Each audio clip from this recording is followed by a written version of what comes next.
Allah pemberi. Jadi kalau kamu juga ikut-ikutan, bukan jadi orang yang senang menerima, tapi jadi orang yang senang memberi, maka Allah Subhanahu wa taala akan alirkan kepadamu rezeki-rezeki yang bahkan dari arah-arah yang tidak disangka-sangka. Saudaraku sekalian yang saya muliakan, Hubabah Maryam pernah bilang, Halimah jangan takut ngasih. Nak, jangan takut ngasih. Allah itu seringkali ketika kamu ngasihnya banyak, Allah juga ngasihnya banyak. Ketika Allah ngelihat kamu jalur keluar duitnya itu banyak, Allah juga bakalan ngasih itu buat memenuhin jalur keluarnya uang tersebut gitu. Assalamualaikum warahmatullahi wabarakatuh.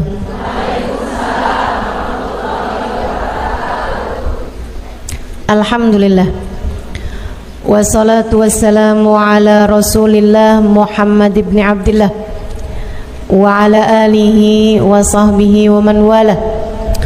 Subhanaka la ilma lana illa ma 'allamtana innaka antal alimul hakim.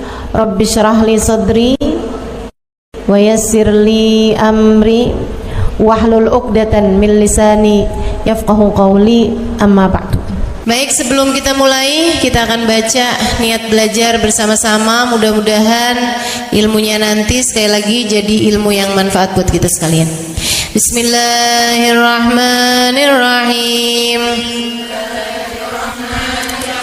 Nawaitu ta'allum wa ta'lim wan naf'a wal intifa' wal mudzakarah wat tadhkir wal ifadah wal istifadah wal hidza 'ala tamassuk bi kitabillah wa sunnati rasulillah sallallahu alaihi wa alihi wasallam wa du'a ilal huda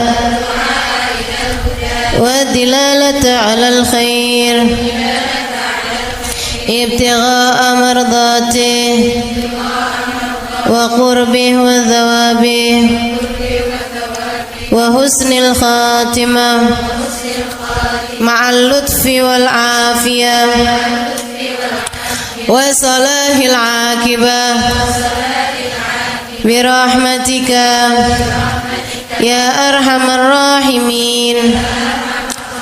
La hadratin Nabi Muhammad sallallahu alaihi wasallam wa alihi washabihi azwaji wa dzurriyyati wa ahli baiti wasallimu jamil anbiya wal mursalin wal kulli ajma'in anna Allah yaghfir lahum wa yarhamhum wa ya'li darajatihim fil jannah wa yanfa'una barakatihim wa asrarihim wa anwarihim wa ulumihim wa nafaatihim fid din wa dunya wal akhirah. Al-Fatihah, baca bersama-sama. A'udzu billahi minasy syaithanir rajim. Bismillahirrahmanirrahim. Alhamdulillahi rabbil alamin arrahmanir rahim maliki yaumiddin iyyaka na'budu wa iyyaka nasta'in ihdinas siratal mustaqim siratal ladzina an'amta 'alaihim ghairil maghdubi 'alaihim waladdallin. Amin. Taqabbalallahu minna wa minkum, taqabbal ya karim. Allah tuh mau ngasih rezeki sama orang nggak pakai ada hitung-hitungannya, gitu kan? Pokoknya itu urusan langit, udah bener-bener yang Allah bilang rizqukum fis samai wa ma tu'adun, kata Allah. Rezeki kalian sudah selesai aku atur dari langit. Rezeki kalian sudah selesai aku atur dari langit. Saudaraku sekalian yang saya muliakan, nah kalau kita kepengen gitu kan kayak rezekinya digampangin, cara dapetnya gampang, menyenangkan, itu juga sama Allah udah dikasih clue-cluenya. Salah satu cluenya adalah dengan rajin sedekah. Salah satu cluenya adalah dengan rajin memberi, bukan hanya sedekah. Sedekah itu untuk orang yang kita tahu memerlukan, tapi kalau memberi buat siapapun, termasuk kita ngasih sama orang yang kita sayangi, ngasih hadiah, begitu ya, buat orang tua kita mampu, tapi kita seneng aja ngasih hadiah sama mereka gitu. Misalnya kita suka ngasih kepada saudara-saudari kita, kakak adik kita, walaupun kita tahu dia mampu, tapi misalnya kita habis jalan-jalan condet, kita beliin duku, udah nggak ada ya, kita beliin salak condet kan, dulu mah masih ada tuh, ingat tuh, gitu. Saudara sekalian yang saya muliakan, itu memperbanyak rezeki, mempermudah rezeki, mempermudah jalurnya rezeki yang sudah Allah Subhanahu wa taala bagikan kepada kita, teman-teman saya sekalian. Nah, ini saya ingat ucapan Hubabah Maryam Al-Haddar, guru saya almarhumah. Beliau itu orang paling dermawan yang pernah saya kenal. Pasti ada banyak orang-orang dermawan, tapi orang paling dermawan yang saya kenal Hubabah Maryam Al-Haddar. Saudara sekalian, beliau tuh kalau bepergian bisa jadi lupa bawa uang buat belanja, lupa bawa uang buat apa, tapi nggak pernah lupa bawa uang buat sedekah. Karena memang ini orang satu senengnya ngasih luar biasa. Siapapun aja dia kasih. Anak-anak ketemu dia kasih, orang tua ketemu dia kasih. Dan dari Hubabah Maryam tuh saya juga jadi ngerti bahwa ternyata semua orang suka dikasih. Subhanallah lah, semua orang tuh seneng aja dikasih gitu. Walaupun dia orang mampu sekalipun gitu ya, tapi kalau dikasih tuh kok seneng aja gitu. Betul nggak? Ini yang katanya Nabi Muhammad, tahadau tahabu, saling beri hadiahlah kalian, maka kalian akan semakin saling sayang, semakin saling cinta.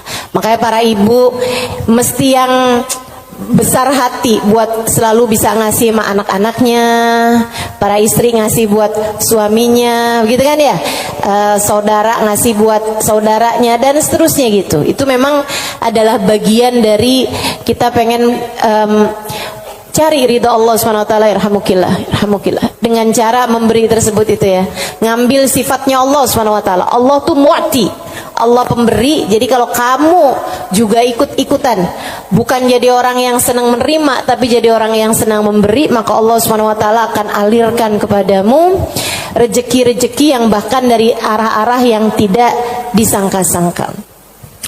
Saudara sekalian yang saya muliakan, Hubabah Maryam pernah bilang, Halimah jangan takut ngasih. Nak, jangan takut ngasih. Allah itu seringkali ketika kamu ngasihnya banyak, Allah juga ngasihnya banyak. Ketika Allah ngelihat kamu jalur keluar duitnya itu banyak, Allah juga bakalan ngasih itu buat memenuhin jalur keluarnya uang tersebut gitu. Kata Hubabah kayak begitu, jangan takut buat ngasih, nak, jangan takut buat ngasih. Subhanallah, itu sering saya inget-ingetin tuh, jangan takut buat ngasih, jangan takut buat ngasih. Kadang-kadang tuh orang punya banyak aja, kalau mau keluarin duit tuh kayak disuruh keluarin separuh nyawa gitu,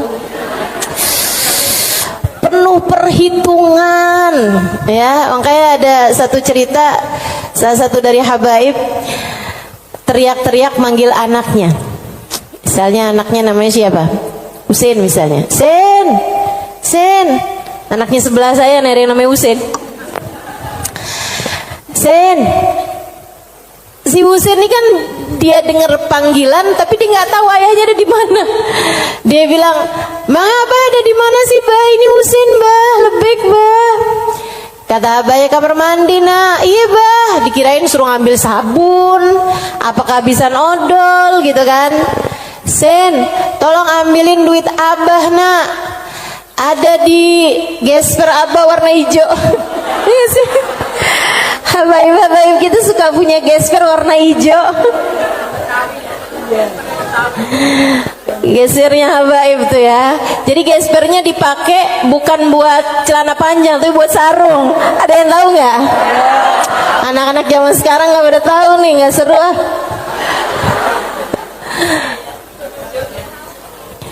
Dia bilang, ambilin duit Abah, nak.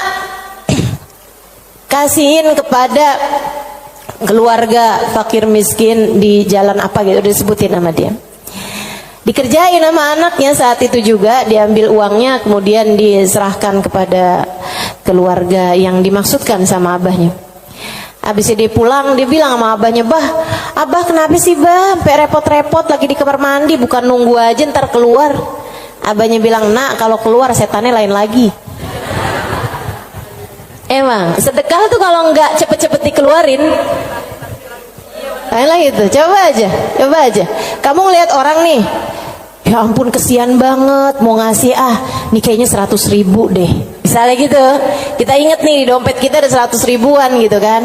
Pas kita buka dompet, tapi banyak juga loh orang kayak gitu, 50.000 aja apa ya gitu.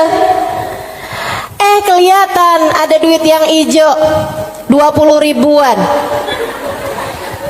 Terakhir keluarnya berapa? 5.000.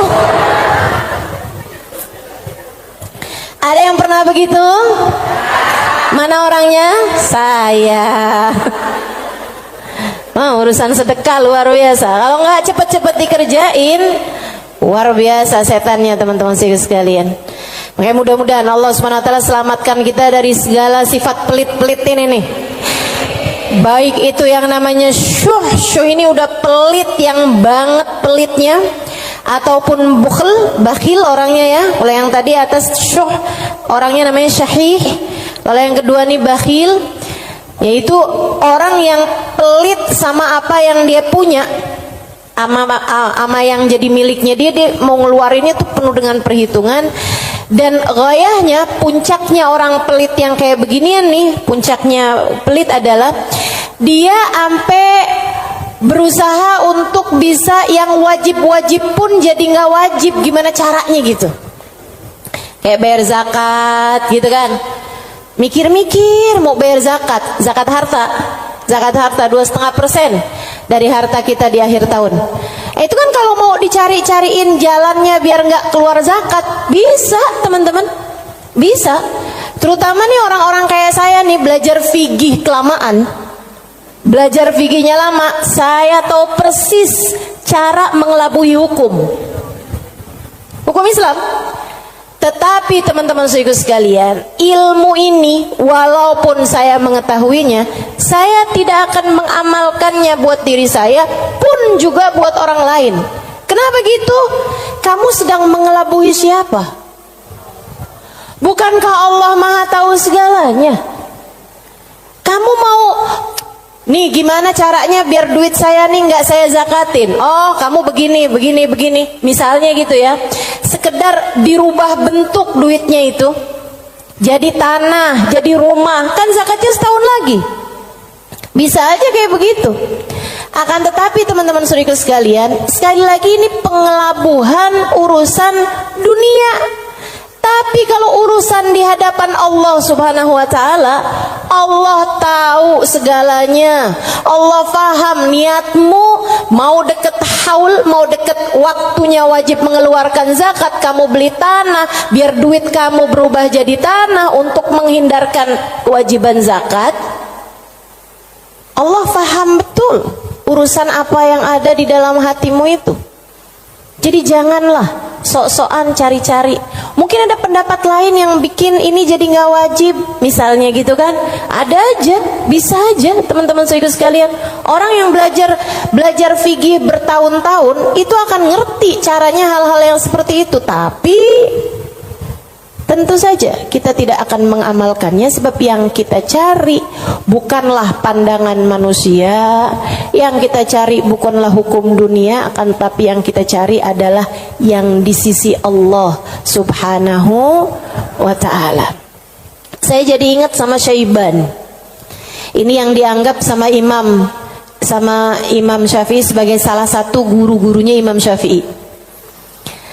Imam Syafi'i satu hari ditanya sama muridnya Imam Ahmad bin Hanbal, siapa aja guru-gurumu tuan? Sebutin sama Imam Syafi'i, fulan bin fulan, fulan bin fulan, fulan bin fulan. Kata Imam Syafi'i, Syaiban Ar-Ra'i. Siapa? Syaiban Ar-Ra'i. Kok saya nggak pernah dengar ya yang satu ini? Imam Syafi'i itu orang pinter, saudaraku sekalian, sangat pinter. Nih saya ceritain kecerdasan, kepandaian Imam Syafi'i. Imam Syafi'i itu kalau mau ngafal halaman 276, 277-nya ditutup dulu. Kenapa gitu? Karena kalau saya kelihatan suka ikutan masuk juga. Kecerdasan jenis apa itu coba? Ini kayaknya udah tingkat langit ke-7 nih cerdasnya nih. Itu bisa-bisanya gitu. Saya kalau mau ngafalin halaman misalnya 276, saya baca berulang-ulang, itu pun juga masih belum apal-apal gitu kan. Besokannya lagi saya ulang lagi, besokannya lagi saya ulang lagi juga gitu. Karena kalau nggak diulang-ulang ntar kayak suka gampang lupa nggak sih? Sedikit sekalian yang saya muliakan, ini buat ibu-ibu sih kayaknya nggak relate deh. Kita nih kadang-kadang baca surat Al-Kafirun aja bu, ujungnya nggak ke bawah-bawah. Bismillahirrahmanirrahim. Qul ya ayyuhal kafirun la a'budu ma ta'budun wa la antum a'biduna ma a'bud wa la ana a'budu ma abattum wa la antum a'biduna ma a'bud wa la ana a'budu ma abattum wa la antum. Mana dia nih ujungnya nggak kena-kena. Imam Syafi'i hafal Quran di usia 7 tahun seperti kita hafal surat Al-Fatihah sekarang. Kita hafal surat Al-Fatihah kan nggak kebalik-balik tuh. Apal aja biar sambil goreng, sambil apa aja yang namanya Fatihah mah nggak pernah keliru ya bu ya. Nah itu Imam Syafi'i hafal Al-Quran 30 juz kayak kita hafal surat Al-Fatihah sekarang. Disampaikan oleh guru kami Sayyidil Habib Umar bin Hafid. Teman-teman sekalian, gimana enggak tuh Imam Syafi'i itu belajarnya kayak gitu tuh modelannya tuh. Dulu Imam Syafi'i itu orang sangat nggak punya teman-teman. Imam Syafi'i itu duduk di majelisnya Imam Malik. Itu beliau pertama hadir duduknya di luar aja, nggak dicatat, dengerin aja. Karena nggak istilah katanya nggak ikutan bayar sekolahnya, jadi dia di luar gitu kan. Satu waktu habis selesai murid-murid pada keluar, gurunya nih ngeliatin si anak ini, dipanggil sama gurunya gitu. Terus tanyain, belum Imam Malik ini ya, gurunya yang masih awal, masih dasar. Tanyain gitu, nak, tadi apa yang saya terangkan? Dia bisa ngulangin semua yang diterangin sama gurunya 100%. Habis itu gurunya bilang, nak kenapa kamu nggak duduk di kelas saya? Dia bilang, karena saya nggak ikutan bayaran. Nggak apa-apa, duduklah nak di kelas saya akan berbangga dengan kamu bisa duduk di kelas saya. Dah tuh Imam Syafi'i. Kalau mau ngafalin halaman sebelah, halaman yang sesudahnya tuh ditutup dulu sama beliau, karena gampang banget masuk, asal kelihatan kelebetan udah langsung masuk. Kecerdasan yang luar biasa teman-teman saudaraku sekalian yang saya muliakan. Nah ini satu waktu ditanya sama muridnya Imam Ahmad bin Hambal, guru-gurumu siapa aja tuan? Sampein si ini. Kenal, rata-rata Imam Ahmad bin Hambal kenal, mereka adalah ulama-ulama pada masa tersebut gitu, yang disebut sama Imam Syafi'i, Syaiban Ar-Ra'i. Baru nggak kenal. Siapa tuh Syaiban Ar-Ra'i? Ra'i dia bilang, kata Imam Syafi'i, tukang gembala kambing. Penasaran, pengen dong kenal. Oh ya, nanti saya akan ajak kamu. Satu hari diajak nih sama Imam Syafi'i, Imam Ahmad bin Hambal diajakin pergi ke tempatnya Syaiban Ar-Ra'i. Di mana diajakinnya? Di tempat gembalaan kambing. Sambilan tuh kambing digembala, Syaiban sholat. Kambingnya semua makan rumput, dianya sholat. Habis saya sholat, di Imam Syafi'i sama Imam Ahmad bin Hambal duduk di situ. Assalamualaikum warahmatullahi wabarakatuh ya Syaiban. Waalaikumsalam warahmatullahi wabarakatuh. Syaiban, saya nih datang kemari nih, katanya Imam Ahmad bin Hambal, karena Imam Syafi'i waktu saya tanya salah satu gurunya, dia menyebutkan dirimu wahai Syaiban. Emang Syafi'i ini ada-ada aja. Tawadu kan, bukan yang ya gitulah saya. Walaupun saya kelihatannya penggembala kambing ya, tapi jangan remehkan. Saya gurunya Imam Syafi'i, enggak gitu. Dia bilang, Imam Syafi'i ini emang ada-ada aja. Bagaimana mungkin penggembala kambing seperti saya jadi gurunya Imam Syafi'i? Kata Imam Syafi'i, Syaiban, Saya datang kemari ini mau bertanya beberapa permasalahan. Oh iya, boleh. Apa pertanyaanmu? Yang pertama, kami mau tanya kepadamu urusan sholat. Kalau kamu nih ngerjain sholat, terus kamu lupa Syaiban, ini udah 2 rakaat apa baru 1 rakaat ya? Apa yang harus kamu lakukan wahai Syaiban? Syaiban jawab, ala madhabina au ala madhabikum. Sesuai madhab kalian atau sesuai madhab saya? Oh, Syaiban punya madhab, maaf, Syaiban punya madhab. Katanya Imam Syafi'i, emang ada 2 madhab nih dalam masalah ini? Iya, tentu saja. Madhab kalian selalu berbeda dengan madhab saya. Oh, boleh kami tahu kalau sesuai dengan madhab kami gimana Syaiban? Kalau madhab kalian, kalau lupa berapa rakaat sholat, ngambil rakaat yang sedikit, kemudian sesudahnya sujud sahwi. Iya benar, kata Imam Syafi'i, benar. Begitu memang yang disampaikan oleh baginda kita Nabi besar Muhammad sallallahu alaihi wasallam. Kalau madhab kalian gimana Syaiban? Kata Syaiban, kalau madhab kami, madhab ahli tasawuf, madhab hamba-hamba dekat dengan Allah Subhanahu wa taala, madhabnya para wali lah boleh dibilang. Dia bilang kalau kami sholat menghadap Allah tapi kami sampai lupa berapa rakaat kami menghadap kepadanya, artinya kan pikirannya kemana-mana.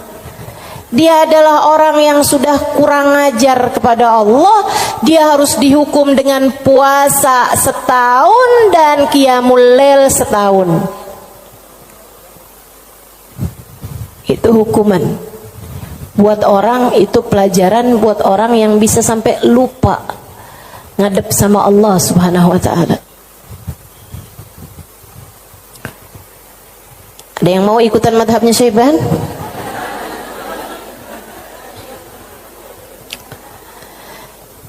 Oke. Imam Ahmad bin Hanbal dia mikir, pantesan nih orang jadi gurunya Imam Syafi'i. Nggak salah. Dia bilang pertanyaan yang kedua, wahai Syaiban, ini saya mau nanya urusan zakat. Baik. Ini kan kamu kan punya banyak kambing nih Syaiban nih. Yang kamu gembalakan nih kambing-kambing mau bukan? Iya, kambing saya, kata Syaiban. Ada kayak berapa ekor lah kambingnya. Dia bilang, berapa zakatnya kambingmu ini wahai Syaiban? Syaiban kembali nanya, ala madhabina am ala madhabikum? Madhab saya apa madhab kalian? Dia bilang, emang ada 2 madhab juga nih dalam urusan zakat ini nih? Iya, selalu ada opini-opini, pemahaman-pemahaman dalam urusan agama. Dan teman-teman, agama Islam ini satu-satunya agama yang memperbolehkan kamu untuk bahkan menyuruh kamu untuk selalu berpikir. Agama yang paling natural, agama yang sesuai sama pola pikir manusia. Kamu harus berpikir biar selamat dari api neraka. Kamu harus berpikir, gitu kan? Bahkan Allah ketika menceritakan tentang orang-orang ahli neraka, lahum qulubun la yafqahuna biha, kata Allah. Mereka punya hati, punya pikiran tapi nggak dipakai mikir. Akhirnya jadi ahli neraka. Orang selalu aja tuh fa'tabiru ya ulil albab, gitu kan? Maka ambillah pelajaran dari sini wahai yang berpikir. Disuruh berpikir. Kita ini dalam Islam ini disuruh berpikir, nggak boleh kayak yang udah ini doktrinnya agama, udah ikut aja, nggak bisa. Islam ini adalah agama yang selalu memerintahkan kamu buat berpikir. Makanya Syaiban kepikiran tuh jawaban-jawaban yang tidak sesuai dengan konteks fikih, tapi tidak salah. Teman-teman. Ya orang yang lupa rakaat, kemudian dia merasa bahwa dirinya adalah seorang yang kurang ajar sama Allah Subhanahu wa taala karena menghadap Allah, tapi kepikirannya gelambiar kemana-mana. Kalau dia kemudian menghukum dirinya sendiri dengan puasa sepanjang tahunnya, itu tentu adalah sesuatu hal yang luar biasa tingginya gitu. Seseorang yang sudah mencapai tingkat spiritualitas yang sangat-sangat berkelas. Ditanya nih urusan zakat nih. Berapa zakatnya wahai Syaiban? Katanya Syaiban, ala madhabina am ala madhabikum? Sesuai dengan madhab kalian apa sesuai dengan madhab saya? Kalau madhab kami gimana Syaiban? Orang kan buat tahu kan mesti tahu perbandingannya. Oh, kalau madhab kalian 40 ekor kambing, 1 ekor kambing, 121, 2 ekor kambing, selanjutnya setiap 100, 1 ekor kambing. Iya benar. Kayak gitu tuh. Zakatnya kambing. Menurut Islam sesuai dengan apa yang sudah diajarkan baginda kita Nabi besar Muhammad. 40 1 ekor kambing, 121 2 ekor kambing, selanjutnya setiap 100 1 ekor kambing. Jadi kalau kamu punya 900 ekor kambing berarti 9 ekor gitu. Kalau menurut madhab kalian gimana wahai Syaiban? Syaiban kemudian menjawab, kalau madhab kami, saya ini budak, budaknya Allah. Innama ana abd, saya ini adalah budak, budaknya Allah. Dan seorang budak tidak memiliki harta, sebab semua harta budak adalah harta majikannya. Dan itu benar, harta budak adalah harta majikannya. Jadi kambing-kambing saya ini, ya udah, terserah Allah aja. Kalau diperlukan saya kasih, kalau nggak diperlukan nggak saya kasih. Kalau kemudian misalnya nih punya kambing 20 gitu kan, tapi nih lagi ada orang mau ngawinin nih, perlu 3 ekor kambing, ya udah keluarin 3 ekor kambing. Saya nggak pernah merasa memiliki kambing-kambing saya. Berapapun yang diperlukan akan saya keluarkan, sebab bukan milik saya, semua hanyalah milik Tuan saya. Saya hanyalah budak, yang saya miliki adalah miliknya Tuan saya. Tuh, hamba berkelas. Makanya mereka tuh ngeluarin duit sebanyak apapun nggak pernah merasa berat. Kenapa? Ngerasanya cuma dititipin doang, nggak pernah ngerasa itu adalah milik dia gitu. Ngerasanya cuma dititipin doang. Makanya sedekahnya gede-gede teman-teman. Berjuang dengan hartanya tuh besar-besar. Dan saya ketemu orang-orang semacam itu. Punya duit berapa ya dikeluarin segitu-gitunya tuh. Itu ketemu orang-orang yang seperti itu gitu. Masya Allah, Masya Allah. Mudah-mudahan Allah angkat kepelitan dalam diri kita, insya Allah. Semoga Allah angkat sifat bukhl dalam diri kita, sifat syuh dalam diri kita ini. Amin ya rabbal alamin. Wa amma man bakhila bil infaq fi wujuhil khairat. Adapun orang-orang yang pelit dalam menafkahkan hartanya pada jalan-jalan kebaikan, wa taraikir kurubat, dan arah-arah gurubat, arah-arah ibadah. Maksudnya kalau disuruh keluarin hartanya buat yang lain misalnya gitu ya, dia ngawinin anaknya, udah jor-joran tuh. Tapi kalau giliran suruh nyumbang, itulah ya, dia punya hartanya banyak nih. Kalau misalnya duitnya itu mau dipakai buat bikinin pesta, bahkan sekedar pesta ulang tahun yang tiap tahun tuh keulang, kan gitu ya, itu dia akan kerjain gitu kan. Oh, ulang tahun kek, ulang tahun perkawinan kek, ulang tahun anaknya, ulang tahun cucunya, udah dikeluarin hartanya gampang banget gitu. Tapi giliran bikin maulid dong, ini kan lagi bulan maulid, udah banyak kok yang bikin maulid. Ya kalau gitu nyumbang deh buat orang yang bikin maulid, udah banyak yang nyumbang buat bikin maulid gitu. Jadi kalau urusannya yang kebaikan-kebaikan gitu kan, tuh ada pondok pesantren tuh lagi susah, oh ya udah deh ntar aneh sampein deh sama orang itu tuh, orang itu kaya tuh, banyak tuh duitnya tuh. Dia lupa kalau duitnya juga banyak. Ada orang-orang yang kalau jalan-jalan yang lain dia royal, dia biasa aja gitu, ngeluarinnya nggak berat. Tapi di saat dia suruh ngeluarin untuk jalan-jalan kebaikan, dia ngerasa berat. Yang kayak begini, ma'at tamakkun min dzalik, padahal dia mampu untuk melakukan itu, fahaluhu ahwan min halil ladzi qabla, keadaan dia masih lebih mending daripada keadaan orang-orang yang di atasnya, yang syuh atau yang yang syahih atau yang bakhil tuh ya. Yang atasnya itu sampai dengan yang wajib-wajib aja dia nggak mau keluarin. Kalau yang ini yang wajib sih dia keluarin sih. Yang wajib dia keluarin. Cuman kalau yang sunnah-sunnah gitu, kayak nyumbang-nyumbang, ngasih-ngasih sama orang, gitu-gitu dia tar dulu deh, duit saya juga nggak segitu banyaknya gitu kan. Ada orang nih susah-susah nih, terus dia bilang gitu, emang beneran susah anak-anak yatim gitu kan, korban bencana alam atau apa gitu, emang beneran susah. Itu juga mau ngeluarinnya kayak yang berat banget gitu. Yang kayak beginian gimana nih? Ahwan minal ladzi qabla, mendingan sih daripada yang sebelumnya. Sebutnya apa? Wa yusamma bakhilan aidan, disebut juga orang bakhil juga. Li'annahu qad adharal mal wa laqiba fi imsaki, karena dia mendahulukan harta untuk dirinya sendiri dan dia senang buat pegangin hartanya. Wa bakhila bi badlihi fi ma huwa arfa' lahu wa anfa' inda rabbih minad darajatil ula wal khairatil baqiyah fid daril akhirah. Karena dia itu kan bakhilnya itu menyelahkan sesuatu yang dia rasa lebih bermanfaat.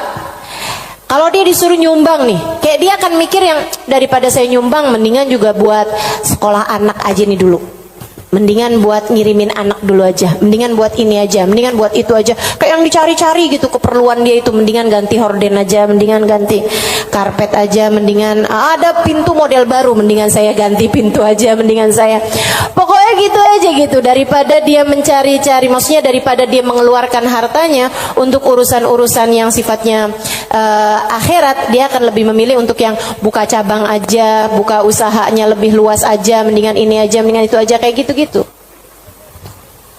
Atau bahkan mendingan buat kawin lagi aja.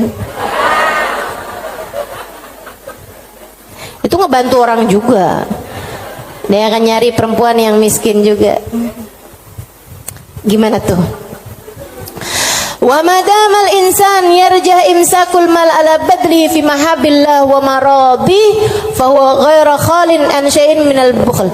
Dan sesiapa orang, selagi seseorang itu masih lebih mendahulukan, masih lebih mementingkan megang hartanya daripada menyerahkannya di jalan yang diridhoi Allah dan yang dicintai Allah, maka artinya orang tersebut belum kosong dari sifat pelit. Artinya dia masih punya sifat pelit dalam dirinya. Uang kamu nih antara kamu serahkan buat beli sesuatu duniawi, sama kamu serahkan buat kepentingan akhirat, kamu ringanan mana? Ya kita masih lebih ringan untuk urusan-urusan dunia kita kan, betul nggak? Atau untuk antara kamu keluarkan di jalan Allah dengan kamu tabung, kamu masih beratan mana? Ya beratan ngasih lah. Kalau buat nabung kan ya buat diri kita sendiri, itu investasi masa depan, harus kita pikirkan juga kan. Ah itu berarti kata Imam Ghazali, Imamul Haddad, sini Imamul Haddad yang bilang ya, bukan saya ya. Berarti dia ya memang masih pelit juga. Kamu masih pelit. Selagi antara uang kamu pakai buat tabungan sama uang kamu serahkan untuk jalan-jalan kebaikan, kamu masih memilih untuk nabung. Berarti ini kayaknya kita semua masih pelit lah ya. Udah kita sepakatin aja dah. Masih pelit semuanya, ya Allah, ya Allah. Makanya masih harus terus-terusan berdoa. Allahumma inni a'udzubika minal ajzi wal kasal wa'ud. Allahumma inni a'udzubika minal hammi wal hazan wa a'udzubika minal ajzi wal kasal wa a'udzubika minal jubni wal bukhl wa a'udzubika min ghalabatid dain wa qahrir rijal. Itu masih harus terus-terusan kita baca teman-teman, tiap hari, tiap pagi kita baca doa itu. Ya Allah, beri kami hidayah untuk bisa ringan tangan dalam memberi, enggak terus-terusan pelit sama apa yang kami miliki ya Allah. Wala yakunul insan jawadan sakhiyan hatta yakuna badrul mal fi mahabbillah arja inda wa ahab ilaih min imsaki. Dan seseorang itu belum bisa disebut dermawan, belum bisa disebut sakhi, belum bisa disebut orang karim, orang dermawan sampai dia merasa bahwa menyerahkan uang di jalan Allah lebih dia sukai daripada menabung, daripada pegang duit itu, daripada dia nggak ngasihnya di jalan Allah gitu. Kalau kamu ngerasa masih ngasih itu lebih berat daripada kamu pegang, nah itu berarti kamu masih pelit. Tapi kalau kamu ngerasa udah yang ngasih lebih kamu sukai daripada kamu pegang, gitu ya, itu berarti kamu adalah seseorang yang dermawan. Udah jadi tambah jauh aja nih kita nih. Fa'lam dalik wa'mal alaih. Ketahuilah hal ini dan amalkanlah. Wallahu yatawalla hudak. Semoga Allah subhanahu wa ta'ala memberikan petunjuk kepadamu. Amin ya rabbal alamin. Wa minal muhlikat, dan salah satu dari sifat-sifat yang dapat menghancurkan seseorang, salah satu dari sifat-sifat penghancur amal ibadah seseorang, salah satu dari sifat-sifat yang dapat meluluh lantakkan dirimu, menurunkan nilaimu di mata Allah subhanahu wa ta'ala adalah al-ghurur, sifat ghurur, tertipu. Apa tuh tertipu? Wa makna, arti tertipu adalah an yulabbisul insan ala nafsih. Dia bikin samar kepada dirinya sendiri, wa yuriyahal umur ala khilafi ma hiya alaih. Dia memperlihatkan kepada nafasnya, kepada dirinya, ala khilafi ma hiya alaih, tidak sesuai dengan fakta yang ada. Wadhalik lidu'fi basiratihi 'ala din, dan yang seperti ini adalah karena lemahnya pemahamannya, basirahnya.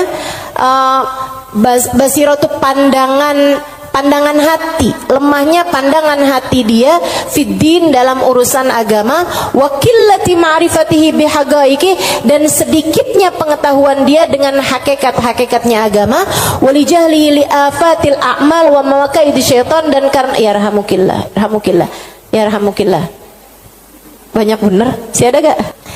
Walijahlihi, dan karena ketidakfahaman dia biafatil a'mal, dengan penyakit-penyakitnya amal, wa makaid syaitan, dan tipu dayanya syaitan, wali ghalabati hawa nafs alaih, dan karena menangnya hawa nafsu menghadapi dia, wa rukunihi ila amaniha wa khuda'iha, dan karena tenangnya dia dengan angan-angannya dirinya sendiri serta tipu dayanya dirinya sendiri. Waqad qala Allah Ta'ala, dan Allah Subhanahu wa taala telah menyampaikan muhadziran li ibadihi minal ghurur, memberi peringatan kepada hamba-hambanya tentang bahayanya ketertipuan ini.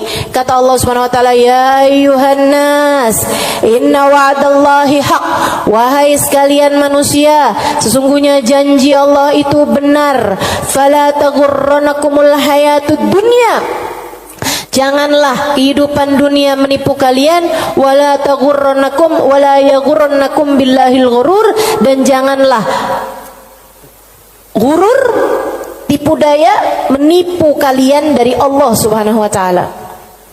Wa qala ta'ala fi wasfi ba'dil mughtarrin, dan Allah Subhanahu wa taala telah mensifati sifatnya orang-orang yang tertipu dengan firman Allah Subhanahu wa taala dalam akhir surat Al-Kahfi, alladzina dhalla sa'yuhum fil hayatid dunya wa hum yahsabuna annahum yuhsinuna sun'a. Mereka adalah orang-orang yang sesat jalan mereka di dunia, akan tetapi mereka menyangka bahwasanya mereka telah berbuat banyak kebaikan-kebaikan dunia. Banyak banget nih.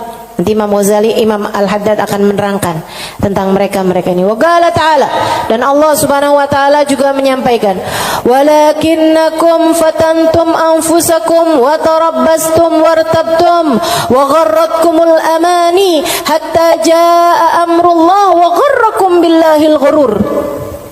Ini ayat sebelumnya sangat indah sekali nih teman-teman. Sebentar saya akan bukakan. Kata Allah Subhanahu wa taala, "Walakinnakum fatantum anfusakum." Akan tetapi kalian telah menipu diri-diri kalian sendiri. Wa tarabbastum, dan kalian menunda-nunda. Wartabtum, dan kalian merasa ragu. Wa gharratkumul amani, dan kalian tertipu dengan angan-angan kalian sendiri. Hatta jaa amrullah, sampai datang ajal menjemput kalian. Wa gharrakum billahil gharur, dan kalian telah tertipu, dan tipu daya telah menipu kalian dari Allah Subhanahu wa taala. Al-Hadid ayat 14. Al-Hadid ayat 14.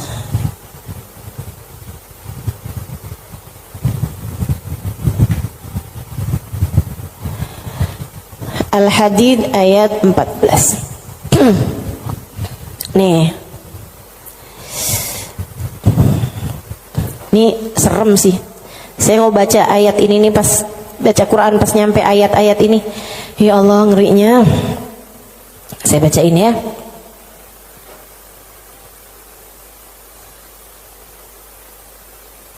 Dari mana ya enaknya nih ya? Dari ayat 11 deh. Al-Hadid dari ayat 11. A'udzu billahi minasyaitonir rajim. Man dzalladzi yuqridullaha qardan hasana fayudha'ifahu lahu wa lahu ajrun karim. Kata Allah, siapa di antara kalian yang mau menghutangi Allah?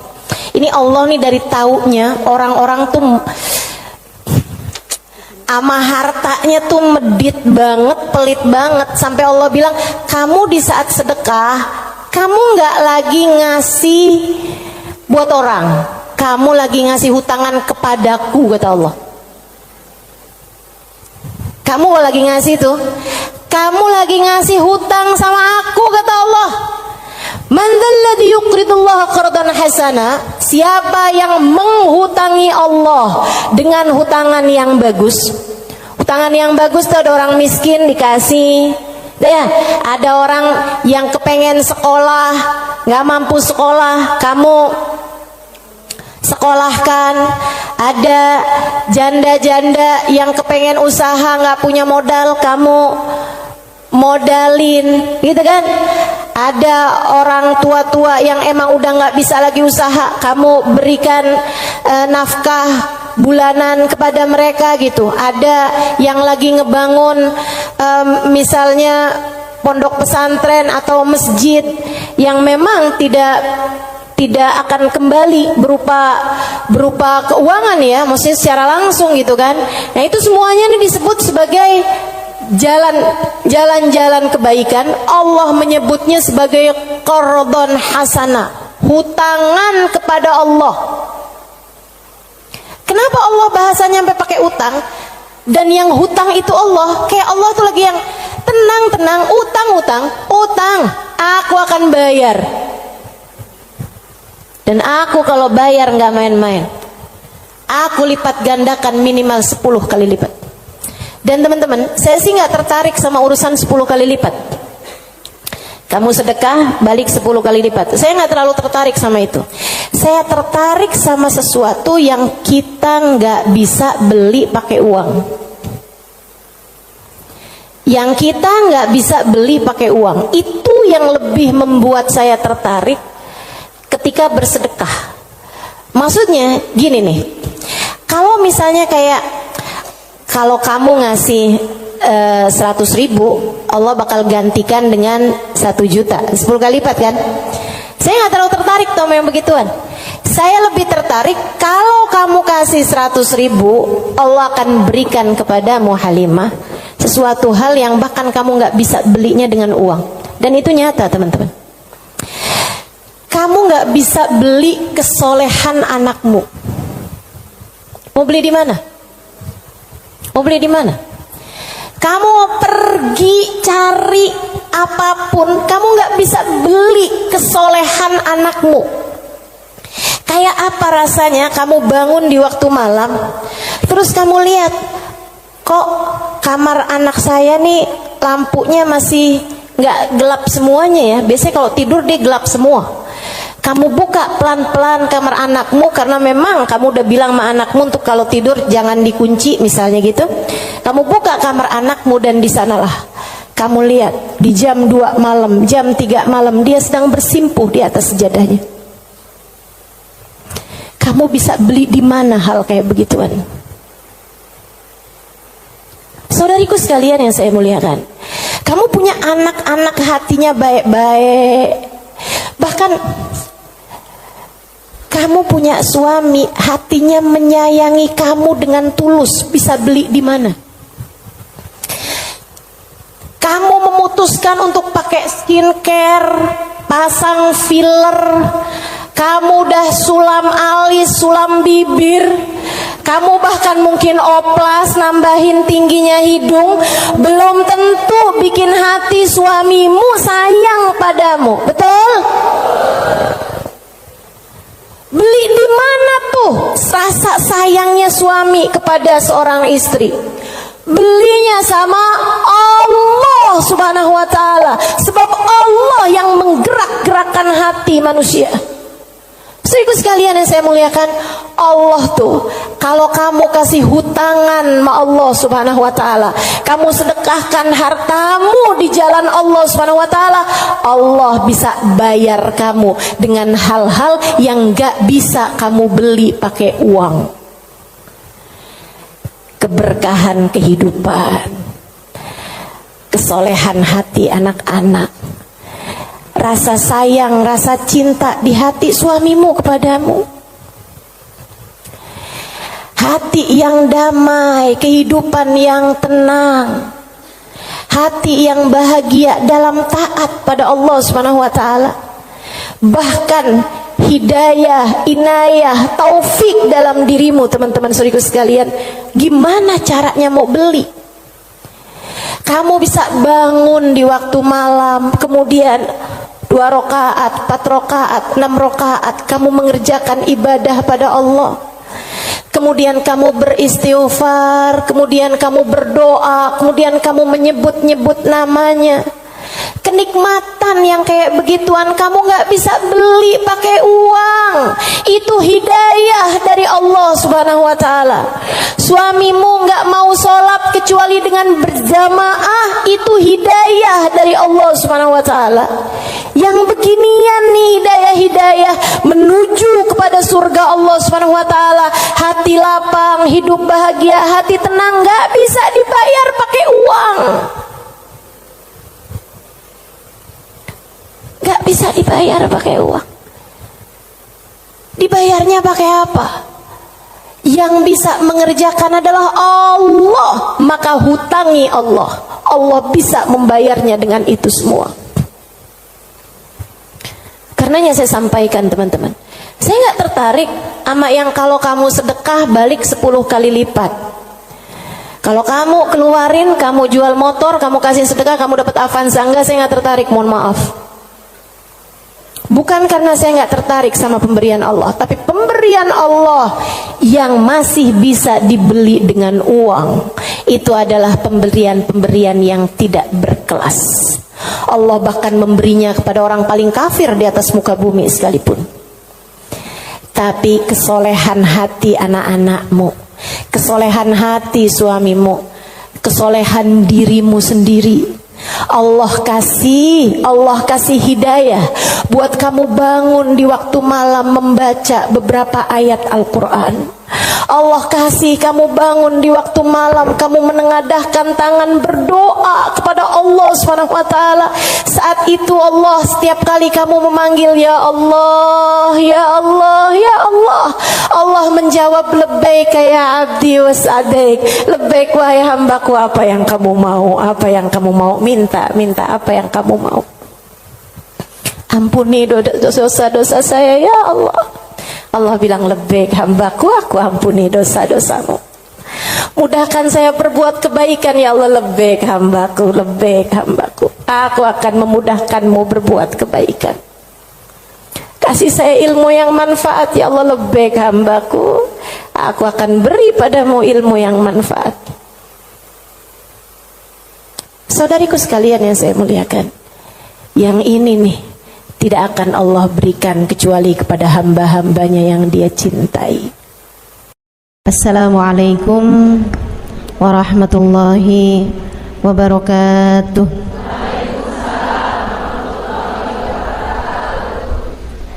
Alhamdulillah, wassalatu wassalamu ala Rasulillah Muhammad ibn Abdillah wa ala alihi wa sahbihi wa man wala. Subhanaka la ilma lana illa ma 'allamtana innaka antal alimul hakim. Rabbi shrah li sadri wa yassir li amri wahlul 'uqdatan min lisani yafqahu qawli, amma ba'du. Baik, sebelum kita mulai, kita akan baca niat belajar bersama-sama. Mudah-mudahan ilmunya nanti sekali lagi jadi ilmu yang manfaat buat kita sekalian. Bismillahirrahmanirrahim. Nawaitu ta'allum wa ta'lim wan naf'a wal intifa' wal mudzakarah wat tadhkir wal ifadah wal istifadah wal hidza ala tamassuk bi kitabillah wa sunnati rasulillah sallallahu alaihi wa alihi wa sallam wa du'a ila al-huda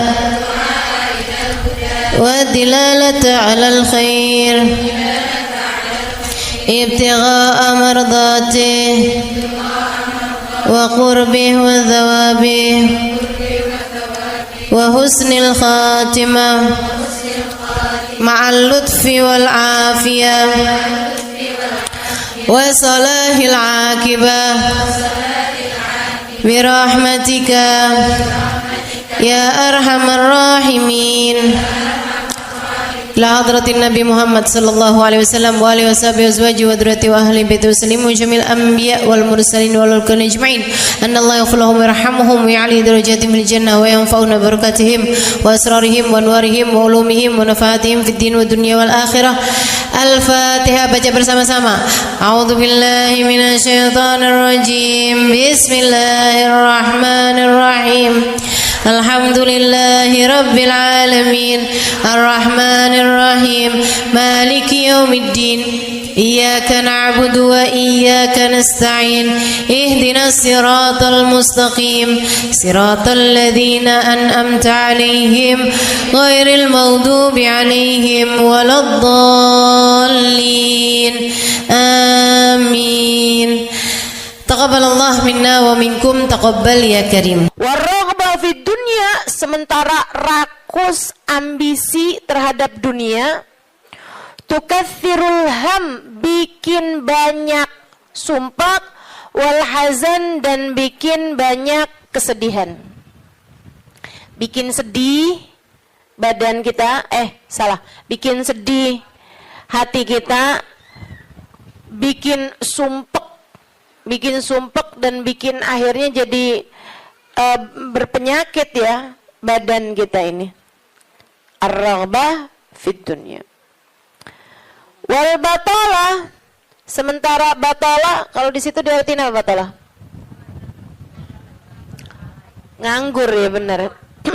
Cuman bahasa yang enak apa ya? Tugasil galba, lalai dari Allah, maksudnya ya nggak kepengen dunia juga, nggak kepengen akhirat juga gitu, kayak gabut. Anak zaman sekarang bahasanya gabut ya. Gabut itu apa sih sebenarnya? Nggak ada kerjaan gitu kan? Itu kayak ada singkatan nggak butuh gitu kali ya dari itu ya. Nggak ngapa-ngapain gitu, pengangguran aja gitu, nggak jelas. Wal batalah tuh terlena, nganggur gitu kan, tidur mulu gitu, luntang lantung. Nah, ada orang luntang-lantung gitu kan. Dibilang luntang-lantung, dibilang lantung-luntang. Tugasul galba, bikin keras hati. Bikin keras hati. Nganggur tuh penyakit bahaya memang. Bahaya. Wa qala alaihi salatu wassalam, dan bersabda pula baginda Nabi besar Muhammad, Naja awalu hadhil umma bizuhdi wal yaqin. Awal umat ini terselamatkan dengan zuhud wal yakin, dan dengan keyakinan yang kuat. Wasayahlik akhiruha bil hirsi wa tulil amal, dan akan hancur akhirnya umat ini akan hancur disebabkan hirs, ambisi terhadap dunia, wa tulil amal, dan panjang angan-angan. Wa ma warada minal ayati wal akhbar wal athar fi dammi dunya wa dammil muhibbina laha warraghibina fiha wa dammil hirsi 'alaiha kharijun anil hasr.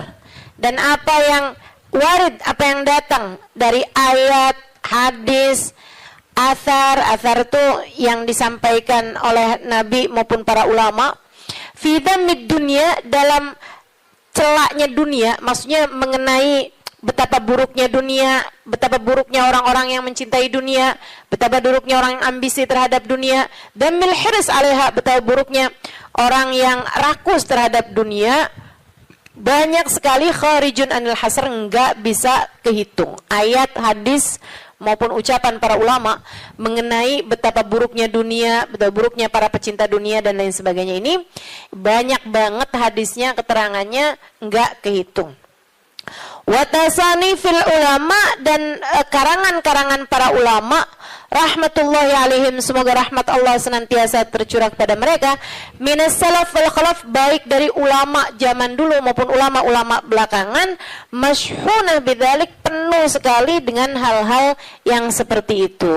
Kayak Imam Ghazali gitu kan, nulis dalam kitabnya baik Ihya Ulumuddin ataupun kitab yang terakhirnya beliau itu namanya Minhajul Abidin dan lain sebagainya, itu banyak banget mengenai hal-hal yang seperti ini gitu. Betapa pentingnya kita untuk zuhud terhadap urusan dunia. Tsumma inad dunya ibaratun wallahu a'lam bisawab. Sampai situ ya. Nabi Muhammad alaihissalam mengatakan, az-zahada fid dunya tuyayyihul qalba wal badan.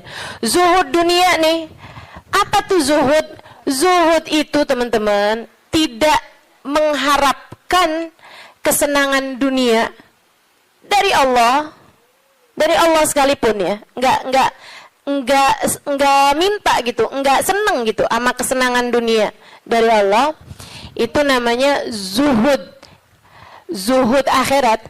Dan juga teman-teman, zuhud ama manusia itu tidak menginginkan apa yang ada pada manusia, apa yang dimiliki orang enggak kepengen.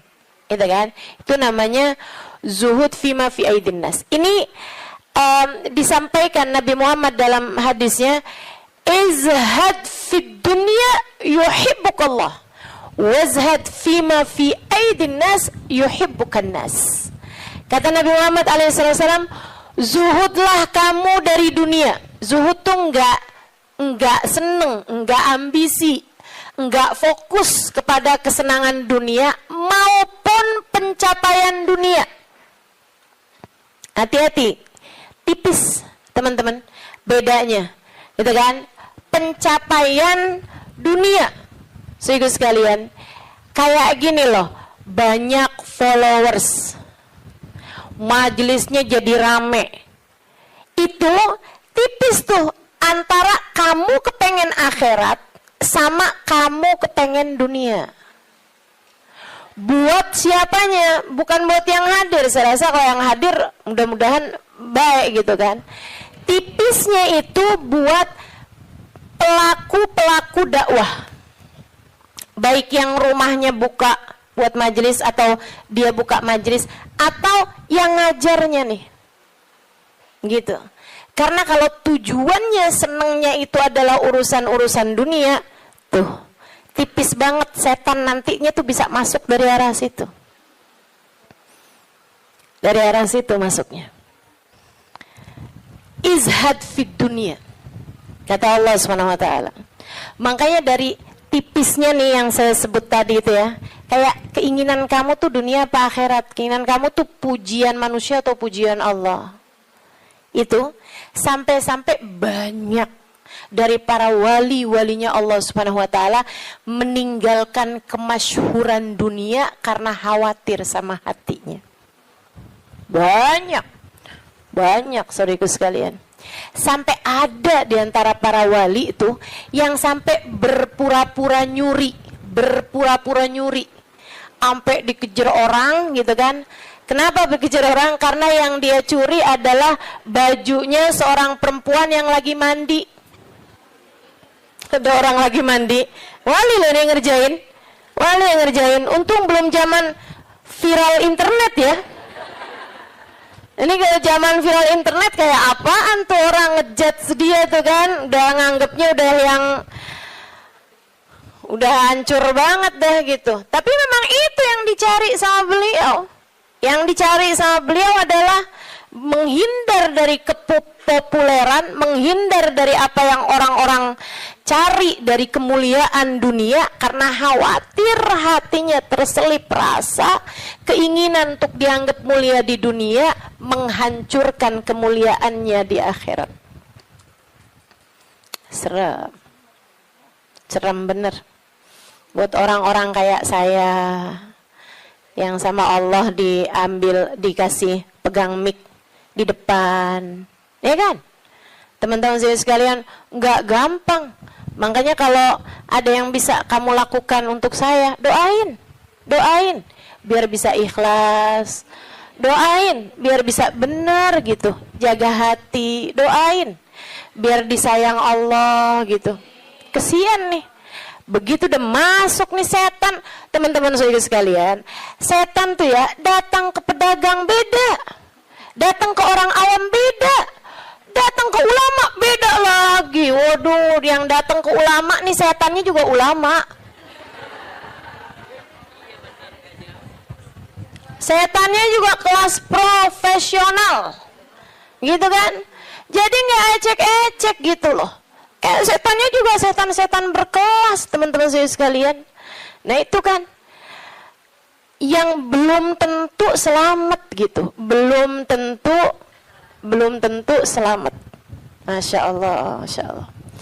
Ada tuh zamannya Imam siapa ya? Ada Imam Ghazali cerita dalam Ihya-nya. Kita suka ketawa-ketawa tuh dengerin cerita Imam, maksudnya kau baca ceritanya Imam Ghazali yang begitu-begituan. Kata Imam Ghazali dalam Ihya-nya tuh, ada orang atau di Minhaj ya, wallahu a'lam, pokoknya salah satu kitab Imam Ghazali lah. Imam Ghazali cerita, ada orang dia itu ulama, teman-teman. Cuman ulamanya itu masih suka yang ya gitulah, masih ada kesenangan dunianya. Senang sama popularitas, senang sama dimuliain orang, senang sama ini sama itu. Ada satu ulama khomul, ulama yang lain nih, ulama yang nggak seneng namanya terkenal, nggak seneng, dia nggak seneng sama urusan begituan, urusannya antara dia sama Allah, tapi ilmunya luar biasa. Ulama yang kedua nih, ini ulama yang pertama nih, saya nggak inget namanya gitu ya, dua-duanya nih saya nggak inget namanya. Nah ulama yang pertama nih, dia lagi khutbah Jumat, teman-teman saya sekalian, dia ngomong sesuatu yang dinisbatkan kepada ulama yang kedua yang nggak senang keterkenalan apa ini, teman-teman. Dia ngomong bahwa saya pernah dengar kayak, kan ada orang-orang itu ya Allah, mudah-mudahan Allah bersihkan hati kita semuanya nih ya. Ada orang-orang yang kalau cerita sama orang lain, bahkan di mic sekalipun, senang menunjukkan kedekatannya sama ulama yang lain atau sama orang-orang yang berilmu, guru-guru apa segala macam gitu kan ya. Yang tujuannya adalah biar orang tahu nih, gua deket sama si ini, gua deket sama si itu.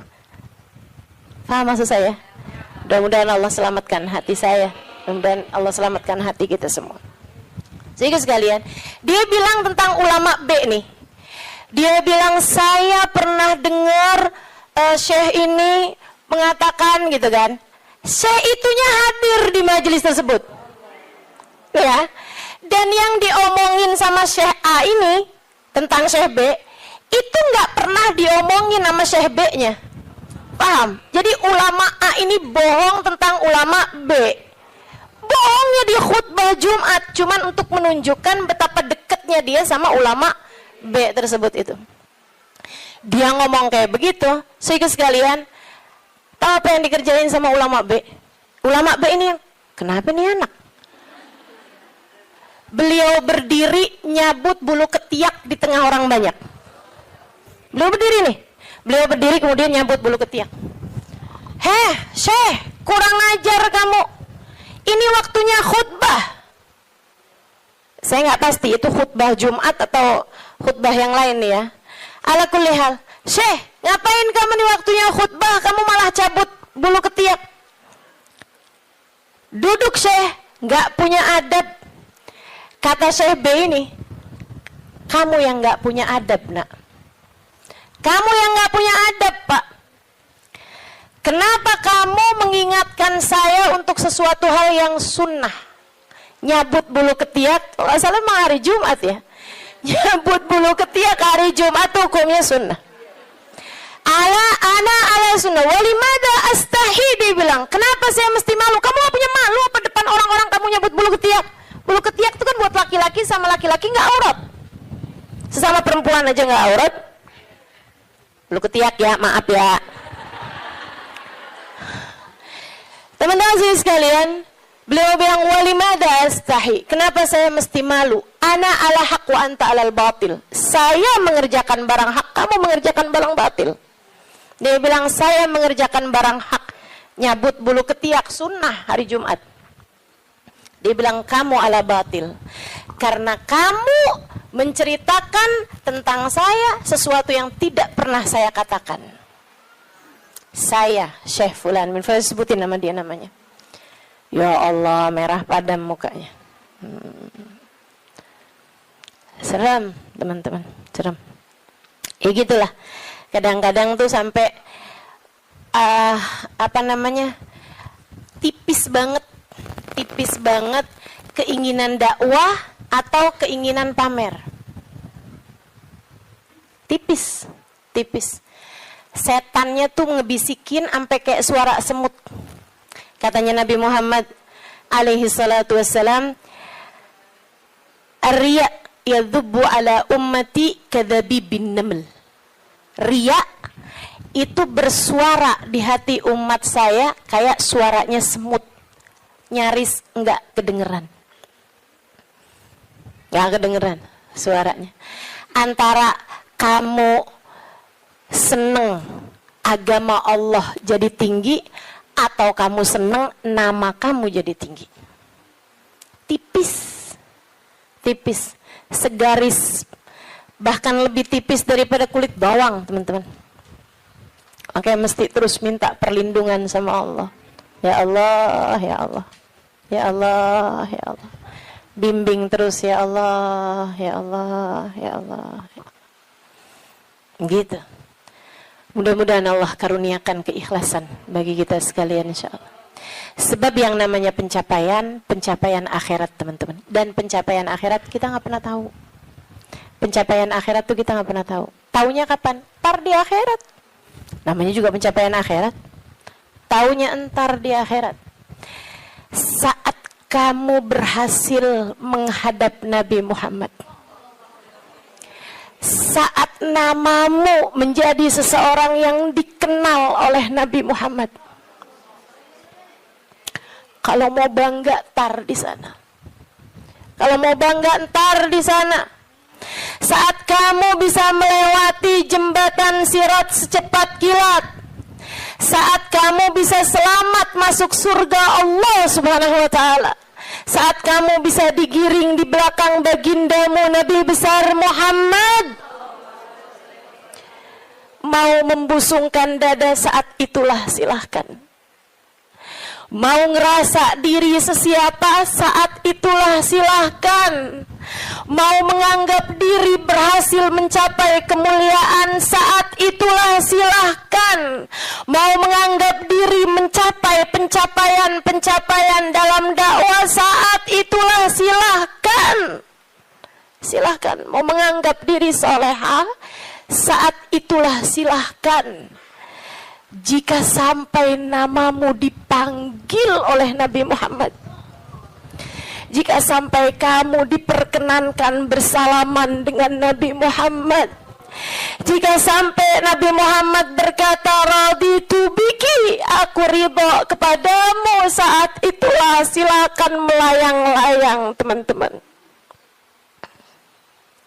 Sebelum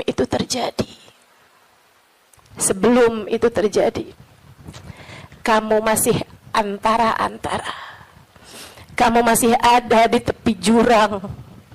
Selagi itu belum terjadi, kamu masih ada di persimpangan jalan antara dinaikkan kepada Allah atau dihancurkan oleh Allah Ta'ala.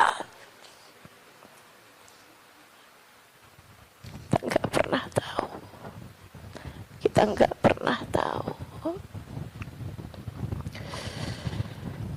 Makanya selalu minta sama Allah, ya Allah, karuniakan keikhlasan agar ngerti melakukan sesuatu hanya untukmu, ya Allah.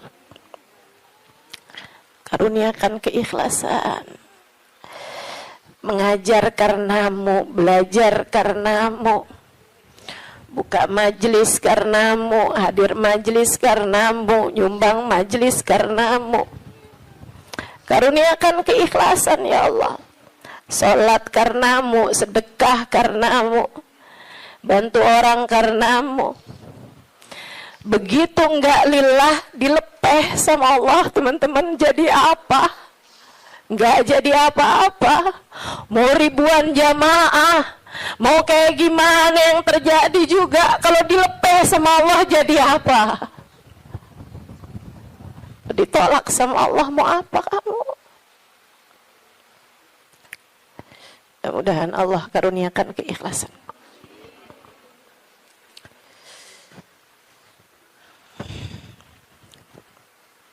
Az-zahada fid dunya, zuhud di dunia, zuhud dunia, ngarepnya cuma Allah semata. Izhad fid dunya, yuhibbukallah. Kalau Allah lihat hatimu nggak punya ketertarikan sama dunia, Allah cinta padamu. Gitu kata Nabi Muhammad. Hati kamu masih ngarep dunia nggak nih? Hati kamu masih ngarep harta, pandangan orang, jabatan, kemuliaan di mata manusia? Kamu masih fokus ke sana apa enggak gitu? Hati kamu masih fokus ke sana, jangan salahkan siapa-siapa. Kalau Allah pun juga belum fokus mengaruniakan rahmatnya kepadamu. Sebab aturannya jelas, kata Nabi Muhammad, izhad fid dunya yuhibbukallah. Bagaimana mungkin Allah akan menempati hatimu jika hatimu masih penuh sesak dengan selainnya? Teman-teman, kamu kalau mau taruhin di kamarmu itu lemari baru, tempat tidur baru, kamu mesti keluarin yang lama. Kalau kamarmu itu masih banyak banget barang-barang lain, yang nggak mungkin yang baru bisa masuk ke dalam kamarmu. Kan begitu? Hati kamu juga gitu. Hati kamu juga gitu. Saudara sekalian yang saya muliakan, bagaimana mungkin Allah akan berkenan bertahta di hatimu jika hatimu selama ini masih penuh sesak dengan selainnya? Penuh sesak dengan selainnya, penuh sesak dengan anggapan orang, penuh sesak dengan cinta manusia. Yang kamu pikirin gimana biar suami tetap cinta padamu. Duh, kamu luar biasa. Siapa yang lagi di WhatsAppin sama suami, siapa yang lagi diteleponin sama suami, sekarang suami lagi di mana, sama siapakah, jangan-jangan dia sedang berada dalam pelukan perempuan yang lain. Waduh, bagaimana kamu berharap Allah bertahan tahta dalam hatimu jika hatimu penuh sesak dengan selainnya. Teman-teman, keluarkan nya yang kecil-kecil agar nya yang besar berkenan bertahta di hatimu. Keluarin yang lain-lain. Keluarin perkara harta, perkara cinta manusia, pujian orang, semuanya keluarin. Jangan selalu nanya apa yang saya inginkan, apa yang saya ingin kerjakan. Tapi selalu bertanya, apa yang Allah inginkan, apa yang Allah mau saya kerjain. Terus gitu. Hidup belajar terus insya Allah. Izhad fi dunia, kata Allah. Kalau Allah lihat hati kamu kosong dari mencintai dunia, Allah akan bertahta di dalamnya. Allah akan cinta kepadamu, teman-teman. Yuhibbukallah, kamu akan dicinta sama Allah kalau begitu. Wazhad fima fi aidin nas yuhibbukan nas. Kamu pengen dicintai sama orang? Cintai, disenengin sama manusia? Seenggaknya gitu, punya teman-teman baik, punya kawan-kawan baik gitu. Orang nggak jauh dari kamu, itu juga nggak apa-apa, bagus. Caranya, katanya Nabi Muhammad, izhad fima fi aidin nas. Zuhudlah kamu dari apa yang dimiliki sama orang.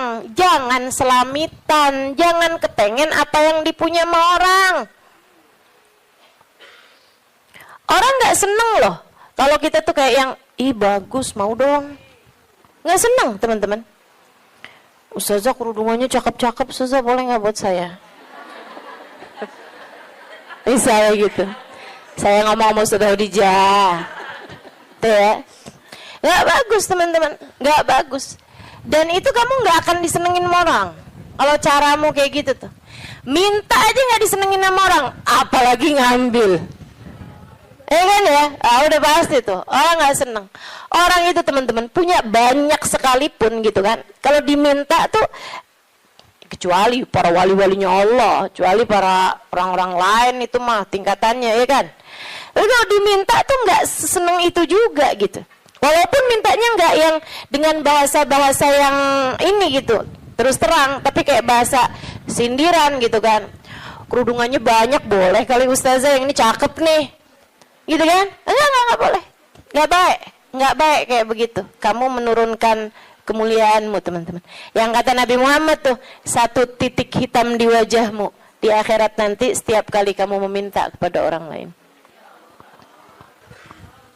Izhad fima fi aidin nas. Apalagi kalau sampai kamu, hati kamu nggak pernah tertarik sama apa yang dipunya sama orang. Oh, dicinta sama Allah.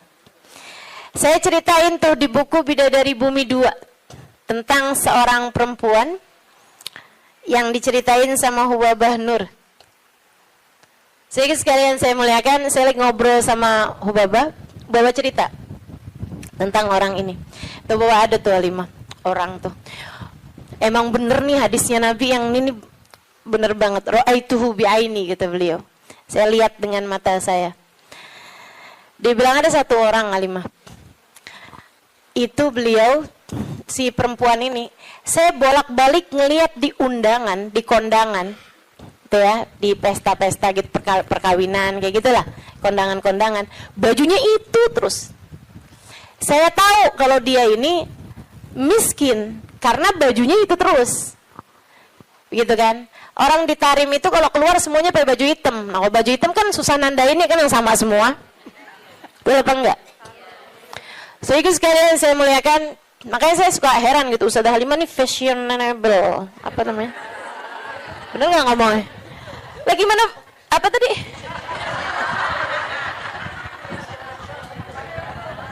Gimana ngomongnya? Itu dah, pokoknya itu dah. Lah orang saya tiap hari pakai hitam. Begitu ya. Sehingga sekalian, nah ini kan kalau keluar mah agak susah ditandain karena kan semuanya hitam gitu. Tapi kan kalau pas kondangan tuh, orang sana itu kalau kondangan dalam ruangan semuanya perempuan, mereka dandan. Mereka pakai baju gitu kan. Pakai baju yang berwarna-warni, ya. Pakai baju warna-warni, nggak ada yang pakai baju hitam tuh, nggak ada yang pakai baju hitam. Saya waktu dulunya nggak tahu gitu kan, saya pakai baju hitam aja gitu masuk. Buka, waduh gimana nih mau buka ya? Habisannya terus udah ngerti gitu lama-lama. Jadi teman-teman, kata Hubabah, orang ini kalau kondangan baju itu mulu.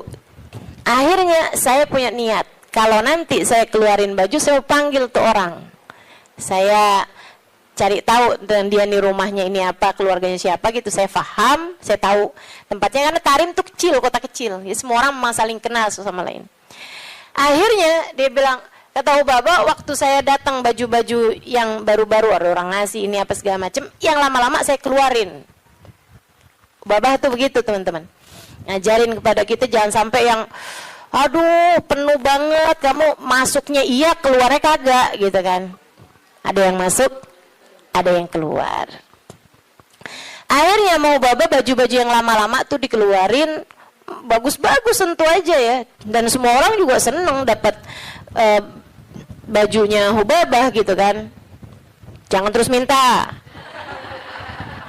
jadi kepikir nih, berangkat ke Tarim meminta baju mau Hubabah. Tentu berkah kan ya, tentu berkah. Tapi ya sekali lagi jangan minta. Subhanallah teman-teman, kalau nggak minta tuh, kalau mintanya mau ntar kasih. Jadi kepikir ya, mau minta sama Allah, nggak usah yang gitu-gitu juga. Mau minta sama Allah tuh pahala aja, udah pasti enak. Teman-teman sih sekalian, akhirnya Hubabah itu ngeluarin baju-baju beliau, ada setumpuk lah gitu. Beliau panggil tuh orang perempuan itu, panggil sama Hubabah. Dia seneng banget, dan memang miskin banget teman-teman. Bajunya cuma itu aja, buat kondangan itu, buat keluar itu, buat sholat itu gitu. Dia cuma segitu itu bajunya gitu. Baju sholat kayak mau kena gitu, tuh ya. 2, kalau 1 dicuci kan ada gantinya gitu. Terus baju keluar dia gitu, baju hitam 1, terus baju hari-harinya dia kayak daster gitu buat di rumah, 2 potong 2 biji gitu, tuh 1-nya lagi baju buat kondangan. Udah gitu aja, simple hidupnya. Jadi sekalian dipanggil tuh perempuan sama Hubabah. Kata Hubabah, saya habis ngeluarin baju-baju nih, silahkan kamu pilih yang mana yang kamu mau, sisanya tolong bagiin, kamu yang bagiin gitu, sama siapa yang kamu mau deh gitu. Di depan Hubabah nih, majelis nih, dia bilang, oh gitu Hubabah, Masya Allah Hubabah, Masya Allah, mudah-mudahan Allah berkahi Hubabah, mudah-mudahan doain panjang lebar gitu. Saya pikir orang alhamdulillah ya, saya memberi kepada orang yang tepat nih gitu. Orangnya seseneng itu gitu dikasih baju. Makasih Hubabah, makasih. Mudah-mudahan Allah tambahin Hubabah, mudah-mudahan doa apanya. Habis itu dia sama satu, wah ini cocok nih buat ponakan saya nih. Kata, wah ini cocok nih buat teman saya sih itu. Kata lagi, wah cocok nih buat adik saya nih, ini cocok nih buat tangga saya, ini cocok. Sampai habis semuanya, nggak ada satu pun yang buat dia. Kata Hubabah, begitu semuanya buat orang lain tanpa ada satu pun yang buat orang tersebut, ya Allah, 5 saat itulah saya jatuh cinta padanya. Bener banget yang Nabi Muhammad bilang, izhad fima fi aidin nas yuhibbukan nas. Ketika kamu tidak tertarik sama apa yang dipunya sama manusia lain, sama orang lain, justru manusia akan cinta padamu. Manusia ini memang unik. Allah tuh seneng kalau ada orang seneng sama apa yang dimiliki sama Allah, Allah seneng. Allah tuh diminta seneng. Allah itu kalau ada orang tertarik sama apa yang ada pada Allah, surga, gitu kan? Itu kan yang Allah janji-janjikan kan? Allah tuh kalau melihat orang tertarik ke surga, tertarik sama hisab yang mudah, tertarik ke perjumpaan dengan Allah, tertarik, Allah malah seneng teman-teman. Manusia nih justru kebalik. Manusia tuh kalau ada orang tertarik sama apa yang dia punya, malah nggak demen. Terutama perempuan, kalau ada orang tertarik sama suaminya, dia nggak demen banget tuh.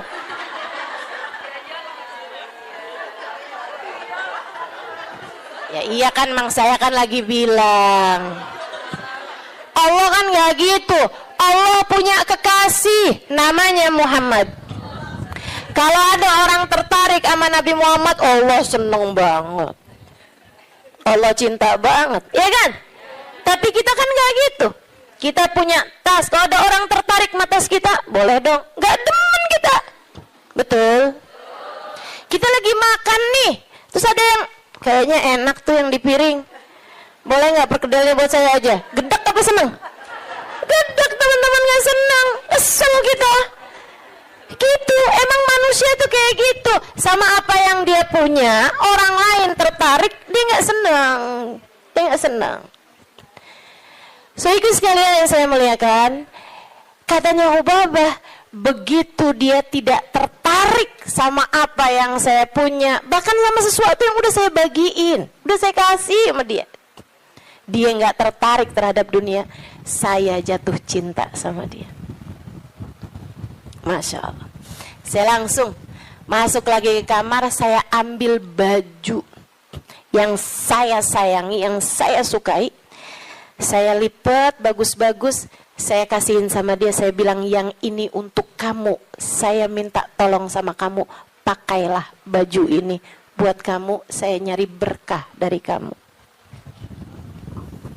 saya pengen dapat berkah kamu, tolong pakailah baju saya ini untuk kamu. Ubabah nyampe tolong-tolong sama dia. Masya Allah. Tuh saudariku sekalian, orang tuh bisa mulia kayak gitu tuh. Jadi yang memuliakanmu tuh bukan harta. Sebagaimana yang sering saya sampaikan padamu, kemuliaanmu tidak ada pada harta, kemuliaanmu tidak ada pada tahta, jabatan, kemuliaanmu tidak ada pada rupa, kecantikan. Enggak gitu ya. Kemuliaanmu tidak ada bahkan pada ilmu. Kemuliaanmu tidak ada pada ibadahmu juga enggak. Teman-teman saya sekalian, ibadah mah kita kerjain aja. Tapi bukan berarti kamu udah ibadah terus kamu jadi mulia, enggak gitu juga. Kemuliaanmu ada pada Allah Subhanahu wa taala. Allah berikan kepada siapapun yang Dia kehendaki. Makanya nyari mulia, deketi Allah. Deketi Allah. Mudah-mudahan kita tidak dihalangkan untuk bisa dekat dengan Allah Subhanahu wa ta'ala. Itu zuhud, teman-teman. Suatu hal yang perlu banget buat kita minta. Ya. Katanya Imam Ghazali, kalau buat zuhud kayak zuhudnya orang-orang dulu, kayak zuhudnya para sahabat, oh kamu nggak sanggup tuh. Kamu nggak sanggup. Menjadikan semuanya buat Allah, kayak yang saya ceritain kemarin tentang Syaiban Ar-Ra'i. Semua kambing milik Allah Subhanahu wa taala. Yang dimauin sama Allah kita kasihin. Begitu kan?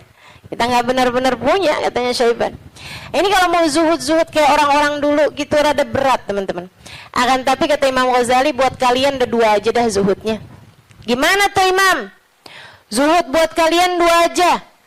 Yang nggak punya jangan tertarik, yang nggak punya jangan minta, jangan tertarik, jangan nggak ada urusan, gitu ya. Sama yang barang yang kita nggak punya, sama perkara yang kita nggak punya, kamu nggak usah minta, kamu nggak usah tertarik. Yang ada jangan dinikmati sendirian. Dunia yang kamu punya jangan dinikmati sendirian, bagi kepada yang lain. Yang kamu nggak punya nggak usah minta. Bahkan kepada yang punya, yaitu Allah Subhanahu wa taala. Yang kamu nggak punya nggak usah tertarik gitu. Ustazah, jadi kita minta sama Allah pun juga nggak usah, Ustazah. Ya kalau kamu nggak sanggup minta sama Allah aja lah. Begitu kan? Minta sama Allah. Jangan sampai minta sama orang. Jangan minta sama suami. Teman-teman saya suka, Ustazah serius nih nggak minta sama suami. Ih, saran saya begitu. Kalau kamu mau ikut saya, saran saya begitu. Saya alhamdulillah sampai sekarang kayaknya hampir nggak pernah minta sama suami. Alhamdulillah. Ya Ustazah kan ada duitnya banyak. Ya sekarang duit saya banyak, teman-teman. Sekarang duit saya banyak. Ini saya ceritain ya, sekedar tahaddusan bin ni'mah. Saya itu pulang dari Tarim, teman-teman, nggak kenal duit. Saya itu kenal dari Tarim, itu bolak-balik, pergi-pergi kemana-mana kagak bawa duit. Masya Allah. Sampai suami sih ketawain saya dulu. Pernah gitu satu waktu, saya pergi majelis. Teman-teman pasti nggak tahu tuh, zaman saya belum terkenal. Tahun 2003, tahun 2002 gitu kan. Saya pernah ada majelis maulid.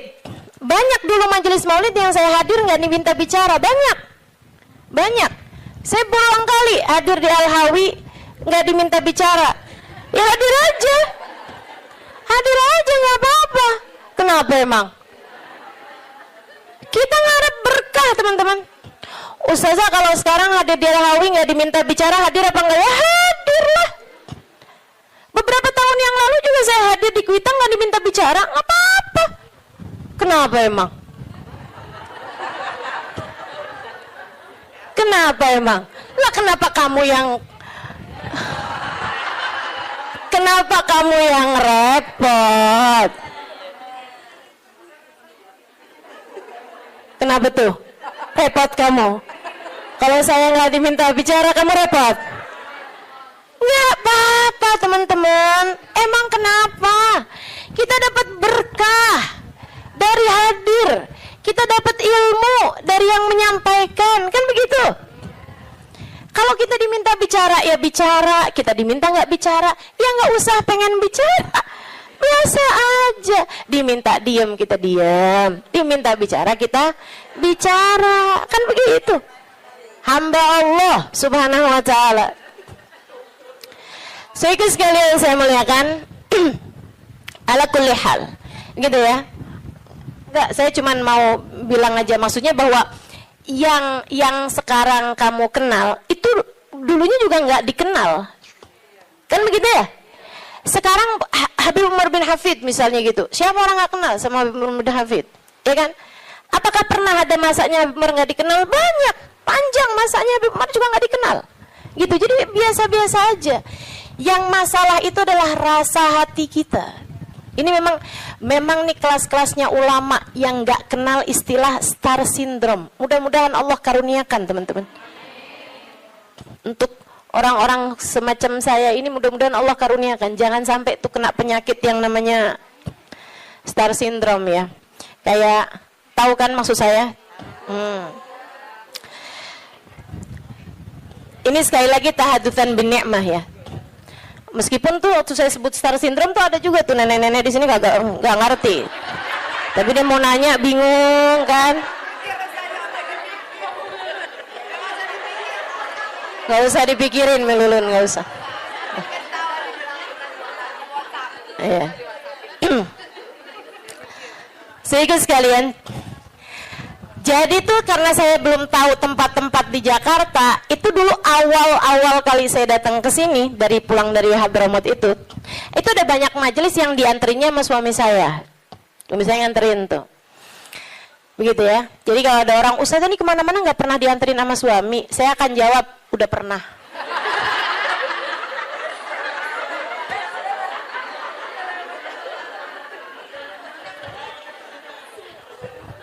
Udah pernah, tenang. Nggak usah kamu sok-sokan bikin iri saya, jemput sama suami gitu kan. Sampai di saat nggak dijemput sama suami sekalipun, turun dari Gojek salim. Gara-gara kebiasaan dianterin sama suami.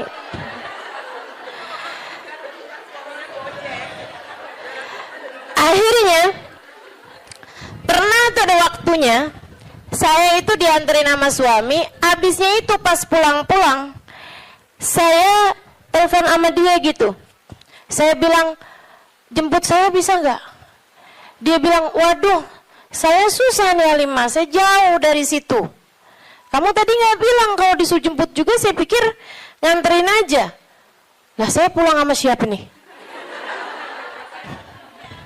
Dia bilang, ya udah ajak siapa kek buat pulang ke rumah kamu. Naik apa? Panggil taksi aja kalau gitu. Duitnya dari mana? Dia bilang, Astagfirullah. Dia bilang, saya kawin sama siapa ini? Gak ngerti duit. Masya Allah, Masya Allah. Sehingga sekalian, jadi cerita aja gitu. Nggak punya duit nggak bikin saya jadi hina, bukan? Nggak kenal duit, nggak ngerti duit zaman itu, nggak bikin saya hina. Sehingga sekalian, sekarang saya punya duit, nggak bikin saya jadi tambah mulia. Enggak, cuman jadi lebih gampang aja kalau nyari taksi. Kalau nggak ada yang nganterin, meskipun juga nggak perlu naik taksi ya sekarang, alhamdulillah. Jadi sekalian yang saya muliakan, jadi itu kayak begitu gitu kan, urusan dunia nih nggak bikin kita jadi tambah mulia, nggak bikin kita jadi tambah hina. Kemarin tuh berapa lama yang lalu, Habib Umar ada cerita teman-teman, ada cerita gini nih, kata Habib Umar, marat alayya iyam, Habib Umar pernah berlalu beberapa hari, bahkan beberapa bulan dari masa kehidupan saya, ma fi jaybi illa 3,000 riyal. Dia bilang, saya nggak punya apa-apa di kantong saya selain 3.000 rial. 3.000 rial sama dengan 15.000 duit kita. Main di daerah. Saya nggak punya selain daripada itu, kata Habib Umar. Cuma 15.000 perak tuh. Berhari-hari, berminggu-minggu, berbulan-bulan. Kata Habib Umar bin Hafid, apakah berkurang kemuliaan seseorang karena nggak punya duit? Apakah berkurang nilai saya gara-gara cuman punya 15.000 itu? Nggak berkurang. Dunia teman-teman tidak memuliakan seseorang. Habib Umar, saya saksinya. Hubabah Nur, Habib Umar, yang ada seberapa dikeluarin, ya udah dikeluarin gitu. Ada tamu-tamu, berapa puluh orang, berapa ratus orang gitu kan. Yang ada pun punya, keluarin. Itu. Nggak ada hitung-hitungan sama urusan duit. Hubabah Nur itu teman-teman saya sekalian, karim banget, dermawan banget. Beliau itu bahkan, kan tinggal di kota Tarim, orangnya miskin-miskin.